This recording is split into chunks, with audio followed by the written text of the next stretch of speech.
Hello everybody and welcome to the Quilters Apothecary.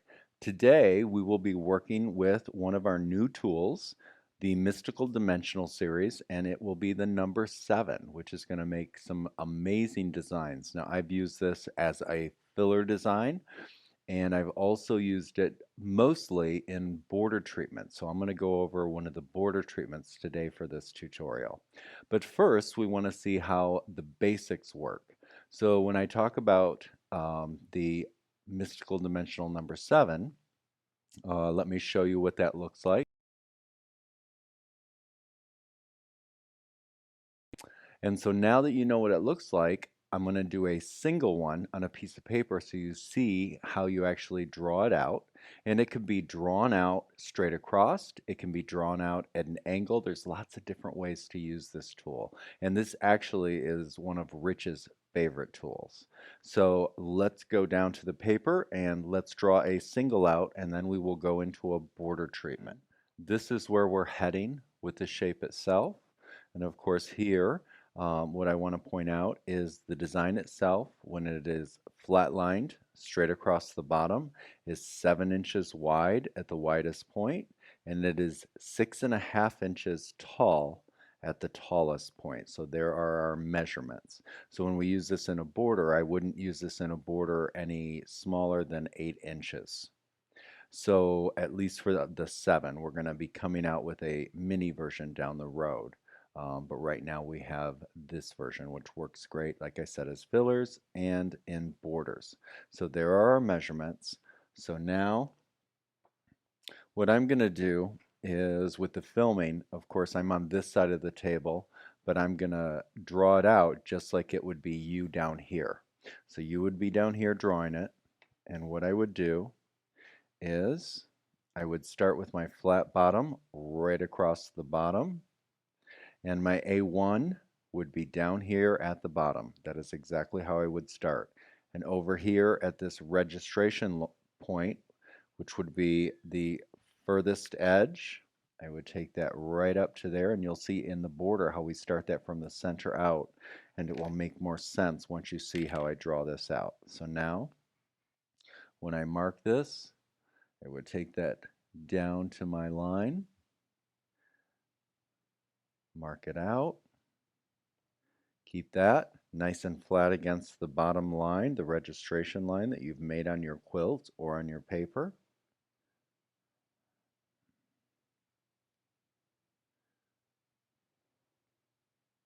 So now as I turn this, I'm going to line that up, and what you're going to see down here is going to be the C arrow. I'm going to line that up, make sure that that fits right in there, and now I'm going to mark that out.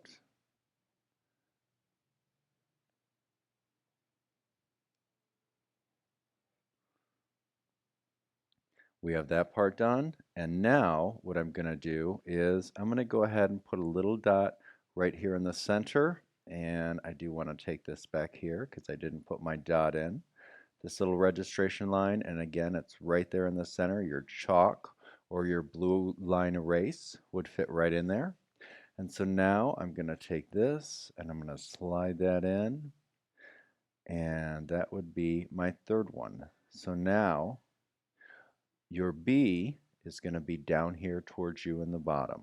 So we're going to slide that in, make sure it fits and nests, and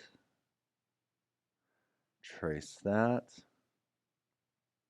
And usually I would put some sticky, the handy grip, or something on the back so you don't get slippage like you just saw I got.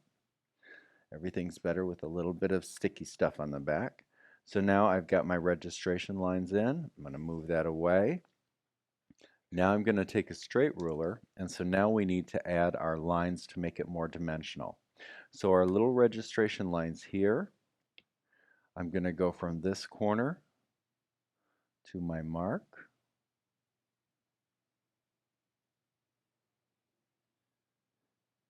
And then from this mark up to that corner. So everything is going to go right to a crevice or a corner. And I also like to, when I put this down here and I look at that, I also like to look at some straight lines here to make sure that those lines are lined up nice and parallel so that I know the angle is correct. So there I have that. And now I'm going to go over here and I'm going to go down from this point down to that corner. So now you have that dimensional aspect added to this so that it looks like when it's done, it's going to be interlocking. So I'm going to line that up now because the whole point of these is to get that wonderful 3D effect. I'm going to line this up, come over, line that up, come down, line that up, go down a little ways.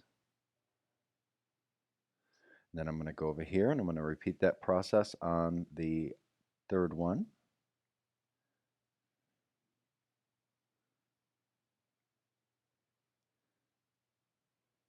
Over, line that up, down, line that up, and I'm looking at my marks over here so that that angle is proper and straight. And I'm going to come over just like that. So now we have a complete version of the shape just like we have here. And of course it is 7 inches across by 6.5 inches long or tall.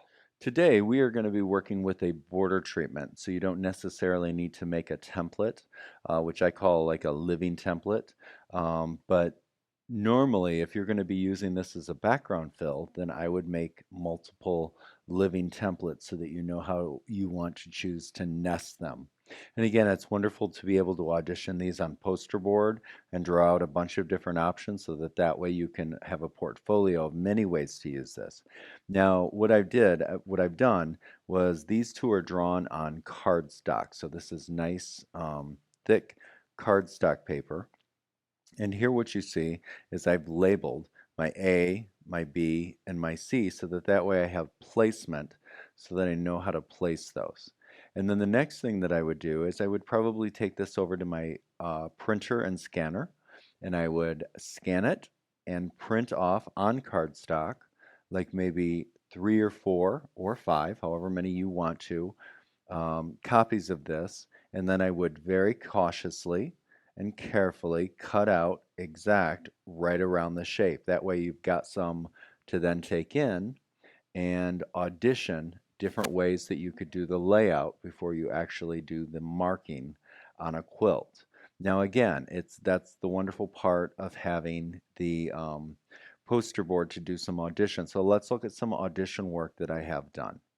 So here on this one, you see that what I have is I actually have the design so that it's straight horizontal across a shape or to fill a space. It's completely straight. It's not an angle, and that this is where having multiples cut out so that you can kind of place, so that you can see, for example, here, this is going to be my negative space, and you'll notice then that here they're not stacked perfectly straight on each other. They are offset. So this corner here is actually up at the top and goes to here, which means that on this one, the next one would go up here. That way they will be on a diagonal angle as you move through.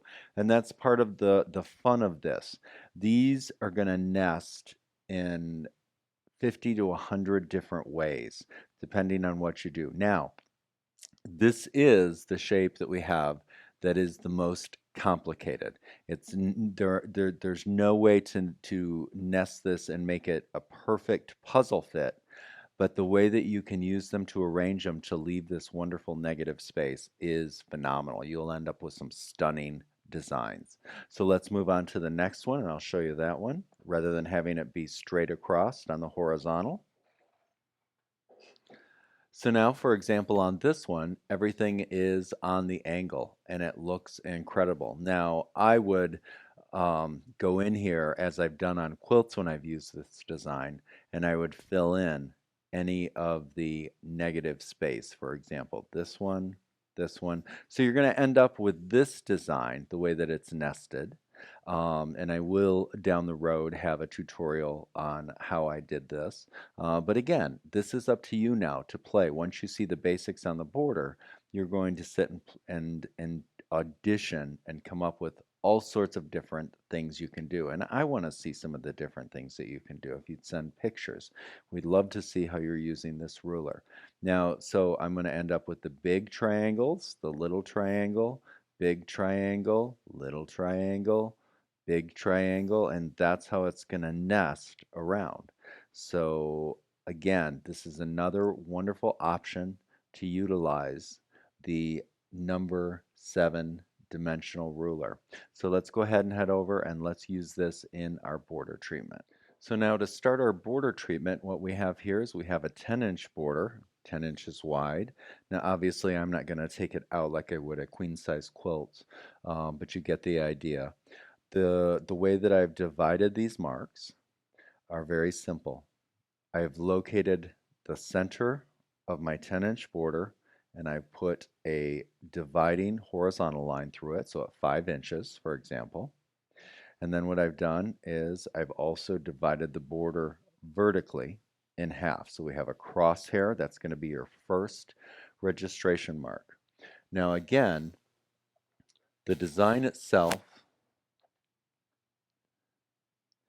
is 7 inches wide and 6.5 inches tall. So what I did was I went into the border, and from the center out, I went 3.25 inches from the middle down, put a line all the way across, and then 3.25 inches up from the center and put a line all the way across. Because now we know that that 6.5 inch design is going to fit all the way across. And then what I did, so that I could have the design perfectly centered, is since it's 7 inches wide, I went 3.5 inches out from the middle this way, and then 3.5 inches out this way. And so now I have a perfect square that we're going to put our first design in. And once you get the first design in, then you're good to go. And of course, we would be chalking this in a border before we would actually be quilting it. And if you are chalking it on fabric, the one thing to remember is we do have our marking tutorial, which will show you how to use the right marking tools for the job. So the very first thing I'm going to do, and I'm going to be marking this from up here, but you would normally be down there at your belly bar doing the marking. So I would line this up, and it would be right on that line.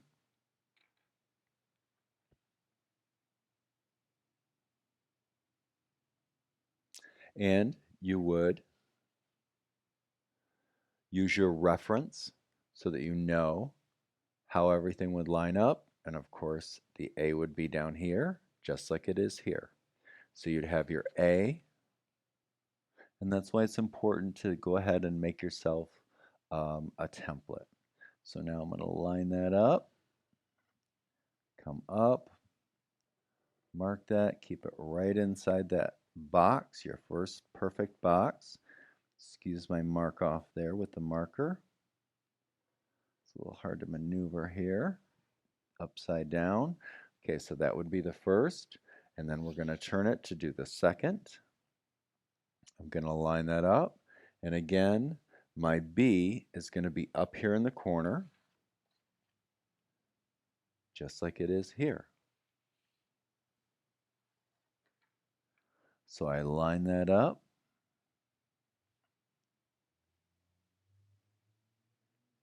And again, remember, you want to have something just a little bit tacky. And like I said, I prefer the handy grip tape or the 620 adhesive spray. So now I'm going to turn this and I'm going to line this up. And now my C is going to be facing up. And again, Just when you look at your registration, your master copy of the template that you've made, you're going to line that up, keep it here, get it in line. Now, and the thing about this, and the other reason that we want the registration tape is if you do a little slipping and sliding, what'll happen is it will go off a little bit. I mean, you can always adjust as you go. The eye will automatically fix it if you're off a little bit. But you're going to try your hardest not to be off, and you're going to put a little bit of something tacky on the back of your ruler. Now, I went ahead and I put my dots for my registration here.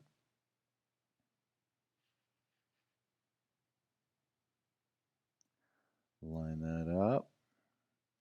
Get my little registration mark for my dimensional lines that I'm going to be putting in there.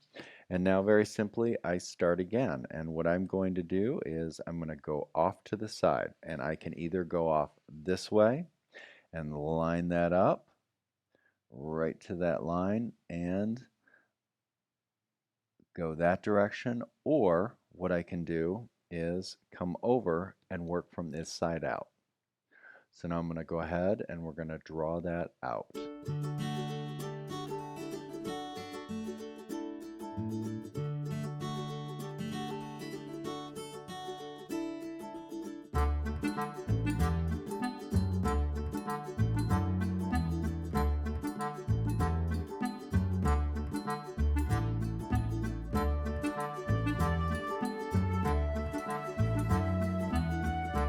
Okay, so here is our border design that we've drawn out. And now what we're going to do is, of course, transfer it to fabric. So what I have here is I have my border drawn out, and this is the very center of the border, and this is the center vertically of the, or I'm sorry, horizontally of the border. And so again, we want to remember the design itself is 7 inches wide and it's 6.5 inches deep. So what I did was in that middle space, I centered from the center out, I went 3.5 inches, 3.5 inches, because it's 7 inches wide. And then from the middle up vertically, I went 3.25 inches and 3.25 inches down so that I have this perfect space. Then of course, as we look at our draw out, what we know is that the tip over here, right by the A arrow, is going to be the corner. So I'm going to rest that right on that line, and the tip is going to come right to the corner there. And let me bring you in just a little bit further.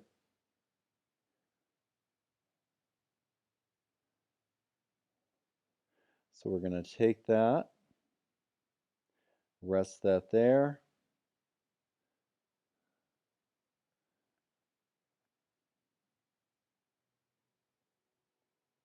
Chalk around there. Remember to keep your thin tip marking tool right up against the ruler. Don't go under it, but also don't pivot it. You want to keep it right against the edge of the ruler. Now we're going to take this and we're going to turn it and pivot it.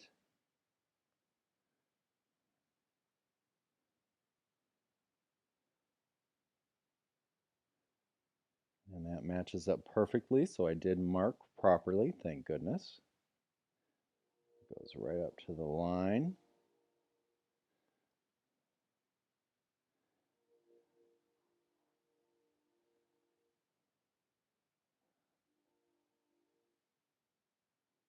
And then we're going to turn it sideways, just like we did when we drew it.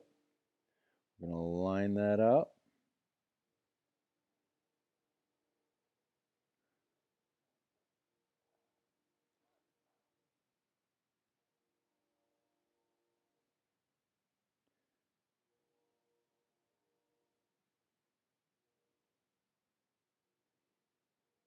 And then of course the next thing that I would do once I have that lined up is I want to make sure to put my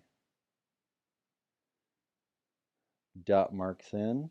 So I've got my little dot there.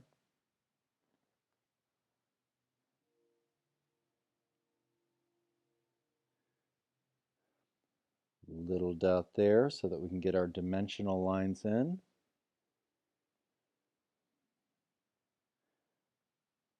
Little dot there. Now I'm going to go ahead and I'm going to grab our straight ruler and we're going to put those lines in. Now again, I want to make sure to keep a line lined up right here. And even though there's not a line exactly on that bottom line, I can visually look from my point over to make sure that that line looks fairly straight visually to my eye. Put a line there. Line that up with the tip there. I want to double check here along that edge. Do that. And then I'm going to take this into the point there. So now I have that one done, and now I'm going to repeat that.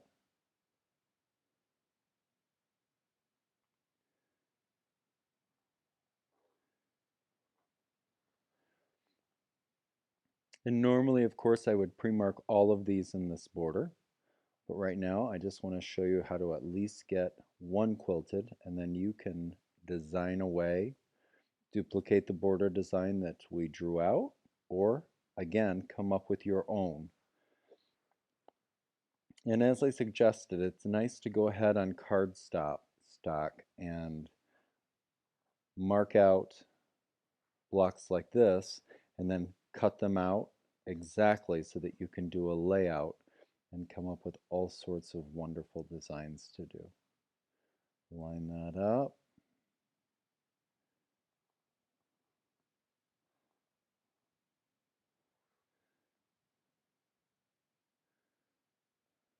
Line that up. Okay, now I'm going to go ahead and we're going to quilt that single block out. Now we're going to quilt it out. I'm going to start at the top. You could start anywhere in this shape that you want, because remember, as we quilt this, we're actually going to be thickening the line. 1, 2, 3. I'm going to come back here and I'm going to go ahead and change that to precision so that I'm not on cruise. I'm going to bring that down. And I'm going to just follow these lines. 1, 2, 3. And I'm working at about 12 stitches per inch. That's where I like to work for ruler work. 1, 2, 3. 1, 2, 3.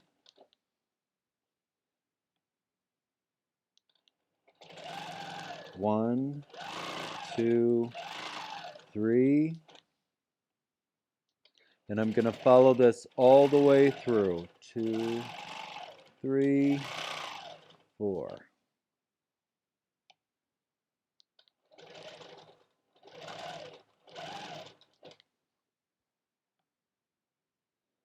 Actually, I'll just go ahead and pick these up as I go.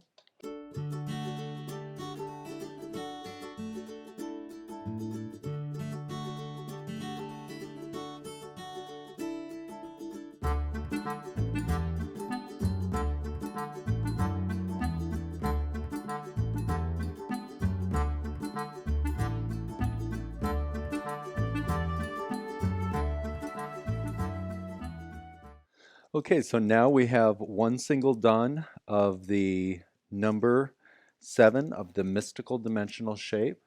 And now, again, as I stated, normally when I would do this border, I would go ahead and I would draw out the whole thing so that way,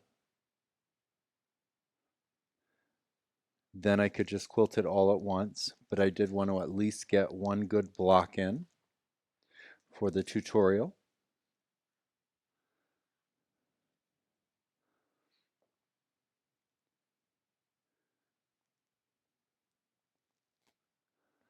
So there we have it. There is our completion of the mystical dimensional number 7.